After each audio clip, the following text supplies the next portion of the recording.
Rais wa Marekani Bwana Donald Trump anasema wanakaribia sana na muda ni mfupi katika kumaliza vita na kuleta kwa amani katika eneo la Mashariki ya Kati.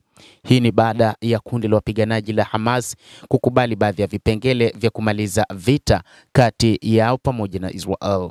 Rais wa Marekani Bwana Trump anaamini kwamba mkataba wa kusitisha mapigano kati ya Hamas na Israeli uko katika hatua za mwisho. Trump alieleza hayo mnamo siku ya jana usiku Ijumaa kupitia ukurasa wake wa Truth Social, huku akishukuru Qatar, Saudi Arabia, Misri na Jordan na wengine wengi kwa mchango wao katika makubaliano hayo. Ameeleza kuwa watu wengi walipigana vikali kuona mateka wakirejea na kusitishwa kwa mapigano katika eneo la ukanda wa Gaza. Katika kipindi hiki ambacho viongozi wa Hamas wamekubali juu ya mpango wa kusitishwa kwa mapigano wenye vipengele 20, ambapo rais wa Marekani Bwana Trump amesema wazi kwamba ni wakati sasa wa kumalizika kwa vita hivyo baada ya kundi hilo la wapiganaji la Hamas kuamua kuachana na mpango wa kuendelea kwa vita, lakini pia kuhakikisha kwamba wanaachana na vita hivyo huku wakihakikishiwa kwamba watakuwa salama wakati wote. Vita hivyo vimeua zaidi ya watu 66,000, lakini pia vimejeruhi watu wengi kutokana na mashambulizi ya muda mrefu ambayo yamekuwa yakifanywa na Israeli tangu Oktoba mwaka 2023.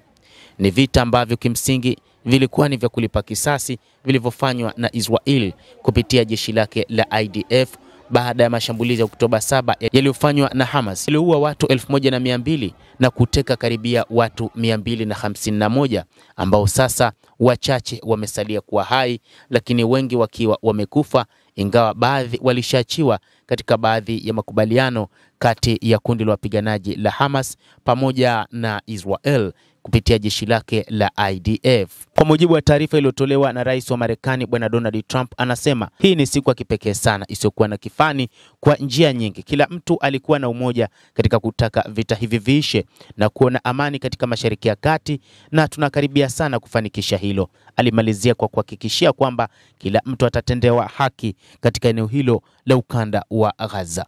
Endelea kutufuatilia mtazamaji, la usisahau kulike, kucomment, lakini pia kusubscribe channel yetu hii ili upate habari hizi kwa mapana kupitia The World News. Mimi ni Adam Hussein. Endelea kuwa nasi wakati wote, endelea kutufuatilia ili uweze kuyajua mengi yanayojiri duniani kupitia The World News.